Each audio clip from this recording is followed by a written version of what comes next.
That's how you stay ahead of the curve. Our year one, we did $1 million in sales at Arrae. So today I want to kind of get into year two for us. Nish and I started our business bootstrapped. We used our own money. We actually took a lot of risk, but our motto was always take the biggest risk possible that doesn't get us kicked out of the game.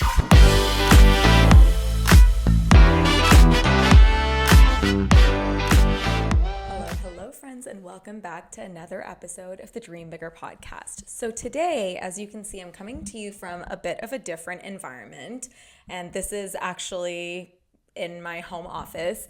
The reason I'm recording in here is because there was some issue with the Dear Media studio, so we're not able to record in there for the next couple of weeks, and I'm leaving on a trip to go see my family this Friday. And so I wanted to get an episode up for you guys before I left.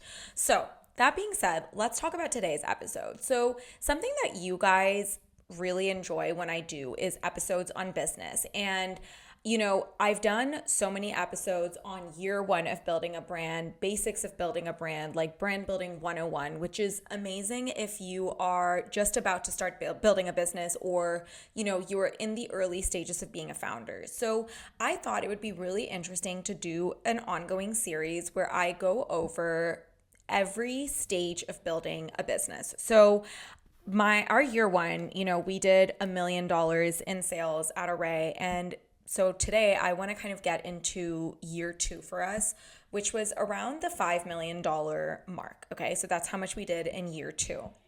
So I kind of want to go over all the lessons, everything that someone should be focusing on if they're at this stage of business, because obviously hindsight is 2020, and there were a lot of things that we did right, but also a lot of things that I would kind of tell myself to focus on much faster or change around at this stage of the business. So let's, talk about how do you go from 1 million to 5 million, and how do you, what are the things to focus on?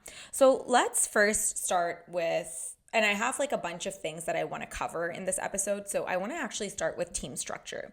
So when you are in the under $1 million category, or even when you've hit $1 million in revenue, you are obviously very lean. For us, it was Nish, myself, our first hire, Shosh, and then Jendalyn, who has gone on to work in architecture, but she was also one of our very early hires, and she was with us up until just last year. So I'll tell you kind of what everyone's functions were. At the beginning, Nish and I were kind of doing everything. And so was Shosh, who was our first hire. Jendalyn was very focused on packaging and just getting orders out to people. So with year two, or not year two technically, but basically when you're going from revenue numbers between 1 to 5 million, I think what needs to happen is the generalists on your team, you should start to focus them, or you should start to put them into more focused areas based on what they're good at. So as an example for us, we put our very first hire more into product development because that was really her background. That's what she was good at, and that's where we wanted her to focus her attention. Also, product development as a category has been a really prime focus for us at Arrae. It continues to be so. Our product development team now is one of the most robust in the industry. It's massive. There's 5 people on product development alone, which is, that's quite unique. Not every company decides to put so much into their R&D team, especially even at our stage. So that was something that was really important to us, which is why we niched down into that category. So something else that we did was, when you're a younger business, it's really the founders who are doing all of the things. And at certain stages, certain categories start to outgrow what you are able to put into it. So here's what I mean by that. I think a founder will always have the responsibility of overseeing things, but essentially if one job starts to become a full-time job, but you also need to do all of the other things, then that area of focus, which is sometimes extremely important, kind of falls behind in a way that it shouldn't. So as an example for us, that area of focus was ops. So obviously, we are a CPG brand, and as the business started to grow and consumer demand started to grow, our inventory and just operations as a whole was requiring so much of Nish's time that he was unable to do it to its, maximum while also doing everything else. And so something that we did when I would honestly argue a little bit too late was bring on someone specifically for operations.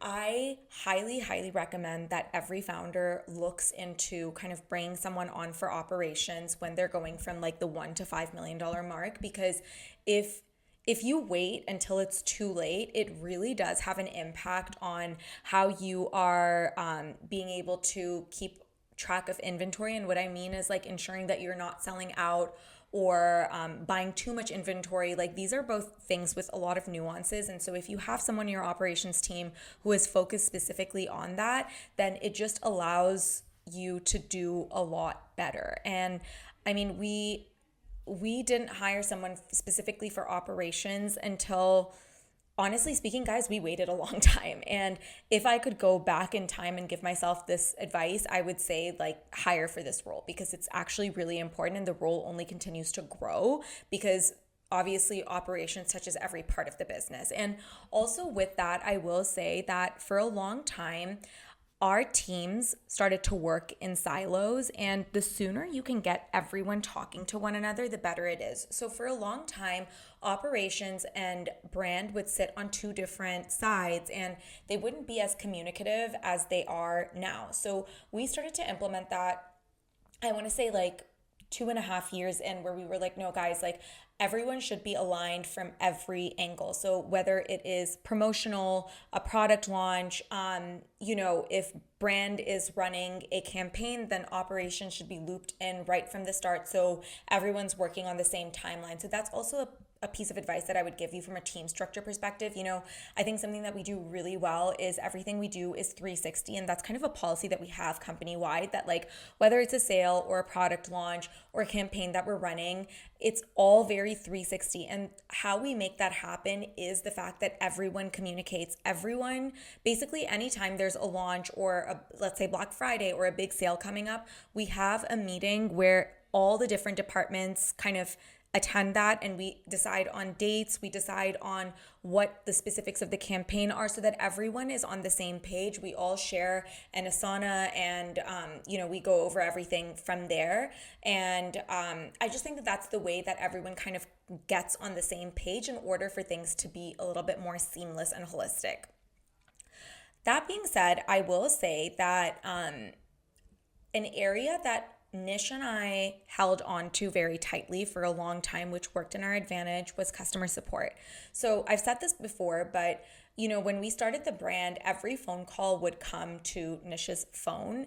And I think that was actually something that was very helpful. And, Nish and I personally continued to respond to emails at hello@Arrae, which is our customer service email, for, I want to say like 2 years. And even after that, we continued to pop into that email just to see what people were saying. And if there ever was a time where we could respond personally, we continue to do that. Now, I actually think customer service is something that people think is like last priority, but it is actually one of the most important parts of the business, because it's a reflection of who you are as a brand, and also having direct contact with your customers and understanding what's going well, like what do they like, what do they not like, where can you improve, is really important. So of course, this isn't something that founders can do as the business has scaled, but these are one of the things that you can do when you're younger as a brand. And so even up until like, I would say the 5 million mark, if you can keep an eye on customer support and have a close hand to play in it, I think that that's really important, and it's not talked about enough, because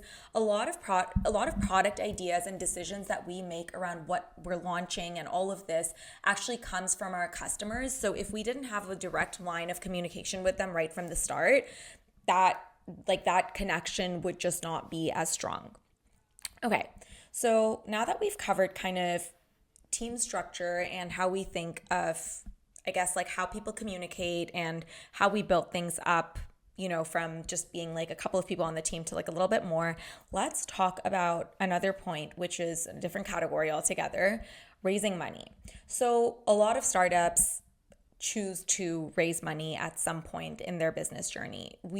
This was kind of like the time that we raised money. It was like year 2-ish that we raised money, and we raised a small amount, but it was we decided to do it because we wanted to grow a little bit faster. So if you don't know, Nish and I started our business bootstrapped. We used our own money, our wedding money, and that's kind of how we grew the business. I think it gave us a lot of insight into how to operate a business in a really healthy and scrappy way, because we didn't have money or a budget to throw at things. And so we were just really careful about how we allocated our finances.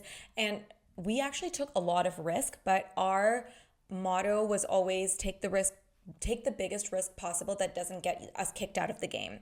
So what I mean by that is any decision we made around marketing or inventory buys or whatever it was, the goal was, okay, how far can we stretch the budget so that if it goes badly, it doesn't bankrupt the business? Like, we can keep going and we can take the same bet in a different way. You know what I mean? So that's kind of how we managed finances for a very long time.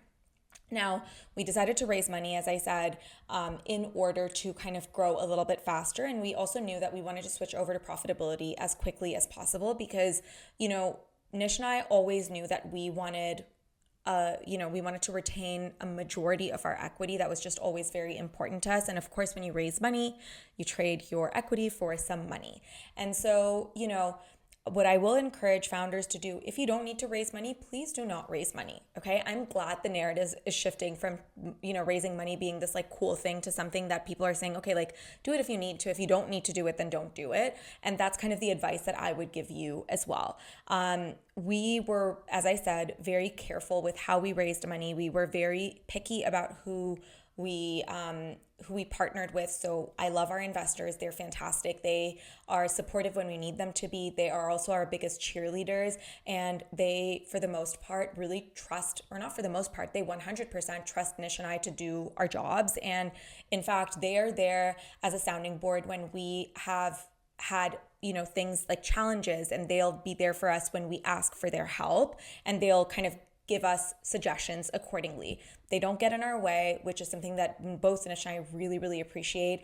They give us perspective when we are the hardest on ourselves, which is something that founders tend to be. Like, I feel like every founder is the hardest on themselves, and we are our own worst critic. And so I think I really value the investors that we have because they see that. And so even when Nish and I are incredibly hard on ourselves, they are always the ones being like, no, guys, you're actually doing really great. Or if we're really stuck, then they will, of course, like provide a lot of guidance when they can, So if you are someone who is thinking of raising money, I guess my point is you need to be really, really picky about your investors. And how you do that is a couple of ways. Number one, of course, if you have a business that has proof of concept, you have a lot more power when you are going into rooms to raise money. You have kind of your pick of which investor you want to partner with.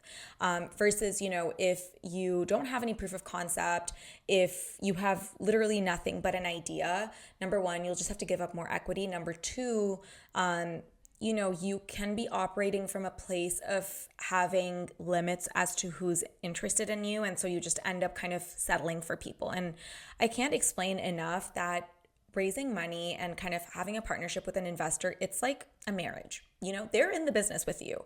And so you want to make sure that you are partnering with the right people. So this is what I would do. Number one, even when you're not raising money, you should start taking calls with investors if they reach out, or you should start building relationships by asking for warm intros. For us, we didn't even realize that we were ever going to raise money. But as the business started to grow, we started to get inbound requests from investors, and we just started to have conversations with them.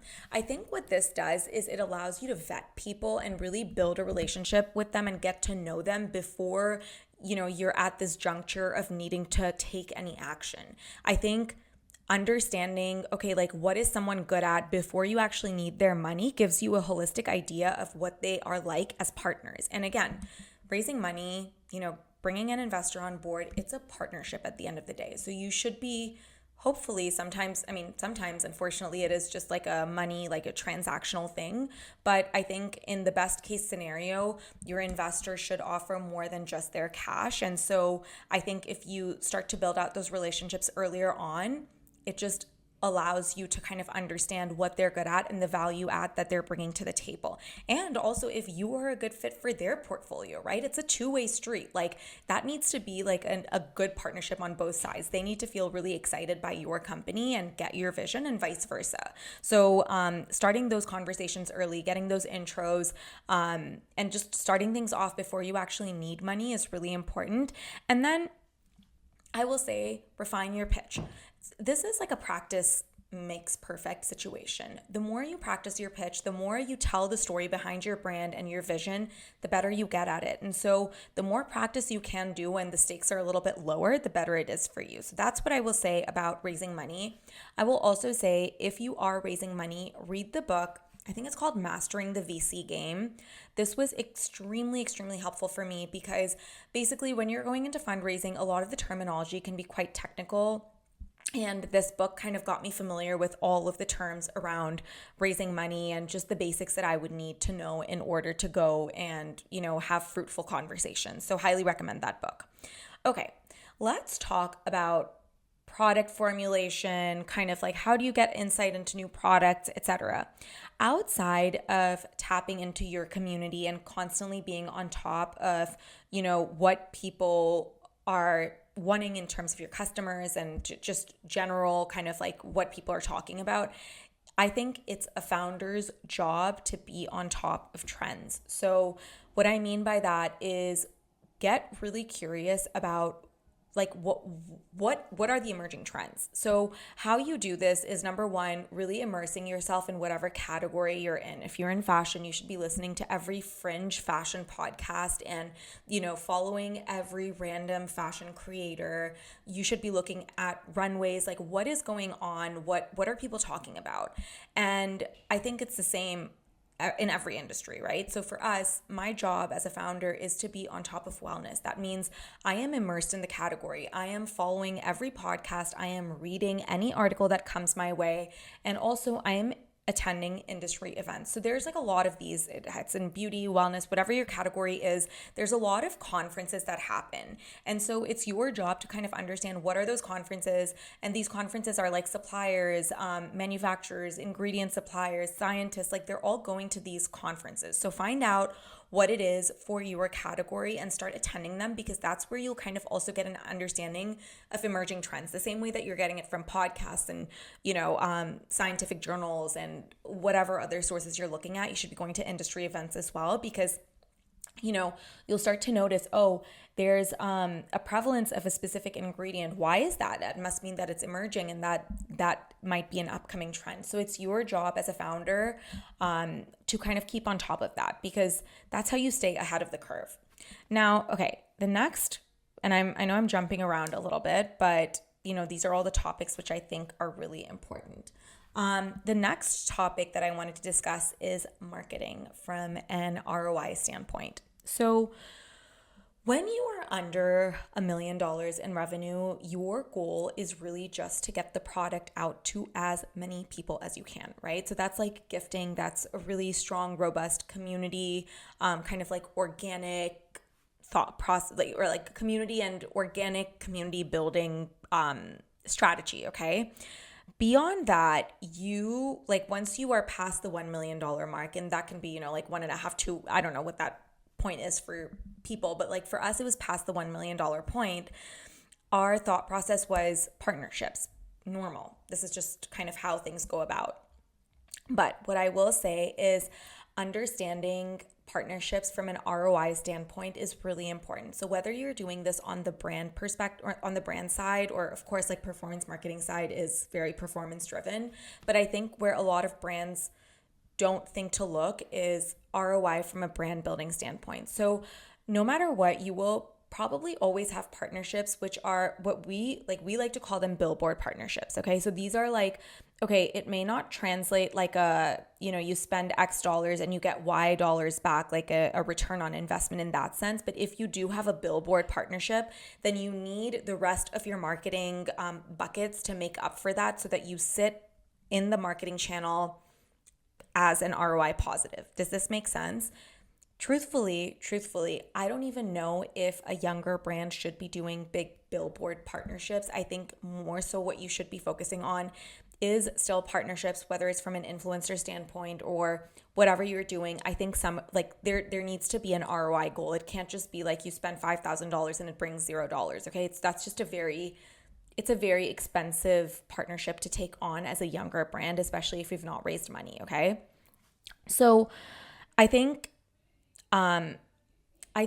understanding the ROI perspective, like I just told you, and like looking at it from different categories and making sure you net out positive is really important. And also understanding that, like, okay, if you are taking on a partnership, what is your break even, right? Because it's not a one-to-one. So it's not like you spend $5,000, you make $5,000 and that's good enough. Actually, you have to factor in what your product COGS are, and that should be your break even. Anything beyond that is obviously plus, but I think if you have broken even on a partnership, so let's just say, you pay $1,000 for a partnership and your product costs like $50 to make, okay? Then your break even is really like $1,050 as an example. So you know what I mean? And like then, or like whatever additional there is of like product shipping, COGS beyond just obviously like the cost of the product itself. So like calculate what that number is for yourself, and that should be what you kind of set as like your break even goal.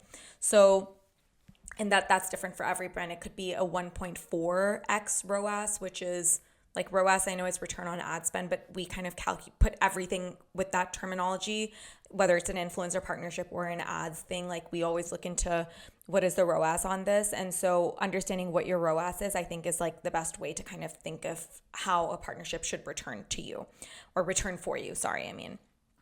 I think also when something isn't working, and you are kind of stuck. So as an example for us, when we were at this point of like 1 to 5 million, we did not understand performance marketing at all, because it's not a skill that Nish or I had come into the business knowing, right? Like we have friends who have started businesses and they are already very talented Facebook ad buyers. And so they've kind of understood and cracked that world. Nish and I had no prior knowledge or experience in performance marketing. And so instead of handing it off blindly and not knowing the foundational things yourself, I think it's really important as a founder to understand very deeply and get into the details of the most needle moving things in the business. So as an example, I had a very deep understanding, and still to this day look into the details of all things influencer marketing, brand, packaging, messaging, product development. Okay, those are all the things that I'm looking at in detail. I know exactly what's going on. I've not just handed it off to someone and being like, oh, you do it because I trust you so much. I still need to know what the hell's going on. Same thing with performance marketing. And I think that this is a mistake that we did at the beginning, because Nish and I didn't have any prior knowledge of performance marketing. Nish kind of took that on as his side of things. And, I would say this was like in that $1 to $5 million mark. We brought in an agency and we just kind of blindly trusted them, which was a mistake. So how we rectified this was Nish actually then ended up taking a course on performance marketing. And now I would say Nish is probably one of the most talented people in performance marketing and really understanding that world. But he taught that to himself, and he took it upon himself to learn that, because we knew that performance marketing is a needle moving part of the business. And it's actually like stupid for one of us to not know in detail what is going on there. And so if you don't know how to get knowledge on a specific area, we have this concept, which is get help, which is essentially exactly what it is. It's get help. So if you are confused about a certain thing, find another founder who in your network who's really cracked the code and ask them how they've learned it. They may be able to point you to a course, an expert, someone you can learn from, and then actually, make the investment so that you can start to learn about this specific category as well. It's actually really, really, really important in a business. Like you can't just pass something on to someone and have no idea what's going on there, because that's where mistakes happen. And, if you don't know in detail what's going on, then those mistakes can go under the radar and you will never know. And I think like that is the downfall of a lot of companies, where they don't know where the mistakes are even being made because they don't know enough to catch the mistakes. Does this make sense? I hope it does. But if you don't understand a needle moving part of the business, it's your job to learn. It's your job to understand it deeply so that you catch any mistakes before the mistakes bubble up and actually become a problem for the business. Okay, moving on. Let's talk retail. So omnichannel is extremely important, but do not rush it. So unless you have a business where retail is super critical, like as an example, food and beverage, I think the best thing to do is take a stepladder approach. So what I mean by this is that, we had really cracked D2C and understood how to message things out and who our customer was and all of those things, and kind of established a brand on D2C before we even started to move into retail. And also, retail is a behemoth, okay? So the best way to approach it is by kind of taking it step by step in terms of what retailers you're partnering with. So as an example for us, it was first we started out with these like cute little mom and pop shops, okay?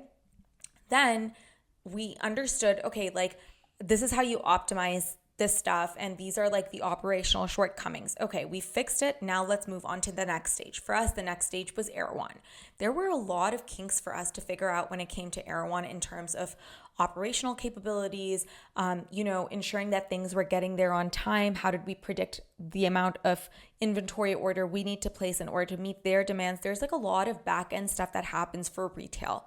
Once we figured out Arrae is when we moved into larger, which was like, as an example, Vitamin Shop and GNC. Again, that was a huger undertaking than the last step, which was Arrae. So do you see, like, we've climbed retail like a ladder, okay? And also the benefit of doing something like this is the larger your retailer is, the larger your customer base kind of needs to be. So as an example, if I am a tiny little brand, chances are customers at Target have never heard of me. And so, brands think that, oh, I'm just going to get into Sephora or Target, or pick your retailer of choice, right? Like your North Star retailer, you pick it and you're like, oh, if I get in there, all my problems are going to be solved. No. Actually, your problems aren't going to be solved when you get into retail, because you actually have to make sure you're moving off the shelves and you have the infrastructure to support retail. So this is kind of like a larger undertaking. And so if you're able to do it in a step-by-step approach while also, growing your brand, you are just able to execute retail with like in a lot smoother of a way.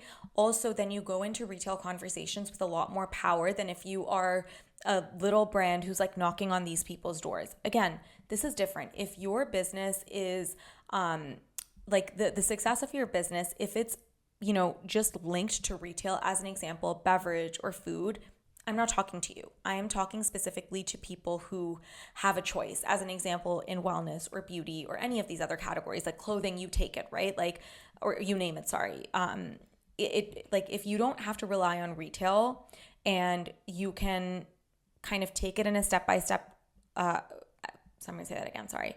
If you don't have to rely on retail and you can take a step-by-step approach when it comes to retail, I recommend that versus, launching and putting all this pressure on yourself to go into retail. Because you guys, there's also way more complications than just, like I have to make sure I'm good enough to sell off the shelves. It's also, do you have the money to support the inventory demands? Are you able to even predict properly what the inventory demands are?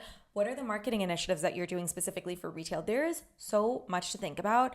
And, now we are like year 5 and we just got into Sprouts, and we have a couple more retail launches coming, but the complexity that something like Sprouts requires versus something like Arrae, they're two different worlds. Sprouts is 400 plus stores nationwide versus Arrae, which is like 10 stores. Like, these are two different beasts, right? And even the customer base is different. So I hope you understand what I'm trying to say. It's just that retail, you need to be ready for it, and you need to make sure that you as a brand are ready for it. And so if you can do it step by step, you are just kind of able to avoid larger mistakes, Okay.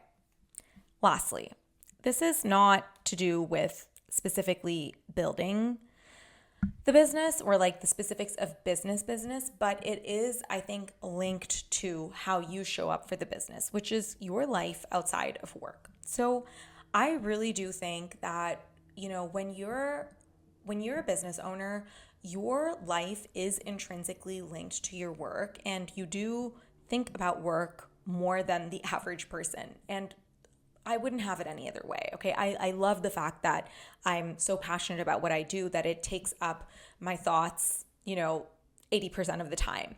But even though I am constantly thinking about Arrae and it comes up in all my conversations outside of work as well, I do have non-negotiables that allow me to keep functioning as a founder. What I mean by this is I prioritize my health and my sleep. These are non-negotiables for me, okay? Like, I know that if I sleep for 5.5 hours every night for, a week, I know I'm going to get sick. And more importantly, I know that I am not going to be thinking as sharply as I would if I were to get the right amount of sleep. So, I think that when you are starting out the business, and I'm not going to pretend that this is a normal, because year one of the business, all I did was work. Literally all I did was work. I would wake up and I would work, and I'd go to bed also still working, and I would dream about work in my sleep. But you do at some point need to break this habit, because there's only so long that you can continue doing that. You will burn out otherwise. And so it's just really, really important. So, take a day off if you can every weekend, or not if you can, like really, if you are between the $1 to $5 million mark, you need to be at a point where you can, for the most part, take at least one day off in the weekend. You don't have to do both days, but one day off just to reset, because otherwise also, I think when you are in your work 24/7, it's also hard to come up with like creative solutions or good product ideas or just overarching ideas in general, because you're working in the business. So you do need to give yourself time to think and reset and breathe so that you can continue to come up with big ideas. If you can, go on a trip once a year, okay? It doesn't have to be a long, crazy, luxurious trip. It can be anywhere. Just take off for a few days, because I found personally that when I get out of my everyday environment, I'm able to think of things in a really fresh and helpful way as well. So, these are just things that have allowed me to show up day over day as a founder. And I've shared this, I think what really was the catalyst to me thinking like this was this was like year 1.5. It was like June of 2021 or June of 2022. So we were a little bit further along, but, or maybe it was 2021. No, it was June of 2021. I had an accident, and, if you've been following me on social or the podcast for years, you've probably seen this, but essentially I fell off a bird scooter and I had a really, really serious accident where I had brain injuries. I fractured the side of my face. Actually, can you see when I smile if you're on YouTube? When I smile, on the left side of my face, you can see a dimple right on the top left of my cheek. That didn't used to exist. That happened because the impact was so severe that literally collagen broke down on my left cheek. So I don't mind the way it looks. I think it's really cute. I got a dimple out of it. But point is that when I had that accident and I woke up in the hospital, I was like, okay, life is actually very, very short, and my health is really, really important. And yes, Arrae is everything to me, but at the same time, my health and my mental well-being is also extremely important. So that's when I decided that no matter what, no matter how busy things got, I would still make time to work out and take care of my body, and feed myself the right foods.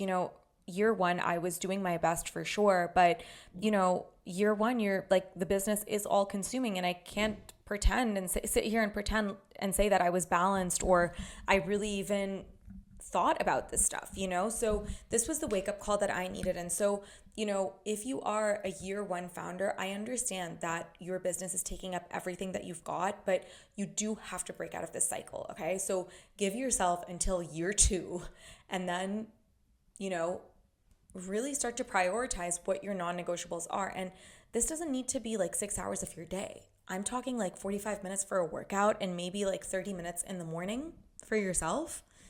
That's, I think it's doable. It's not out of the realm of possibility. And this, I promise you, it sounds crazy, but it does in fact allow you to sustainably run a business for longer instead of burning out and making stupid decisions because you were tired. Okay, that is the conclusion of this episode. I hope you guys found it helpful, and I hope you guys enjoy this format. If you do, let me know in the reviews. And I am planning to do like a year 3, a year 4, a year 5, and at one point when we get to year 6, I'll do that too. And I'm actually thinking I'll bring Nish on for one of them as well. I actually wanted to bring him on for this one, but we switched the day of recording, and so he got pulled into a meeting. So anyway, I hope you guys found this episode helpful. And if you are a business owner, I see you and I'm proud of you. Honestly, like this is not for the weak. And I hope that these tips and tricks do help you in your journey as well. And with that, I will see you guys next week.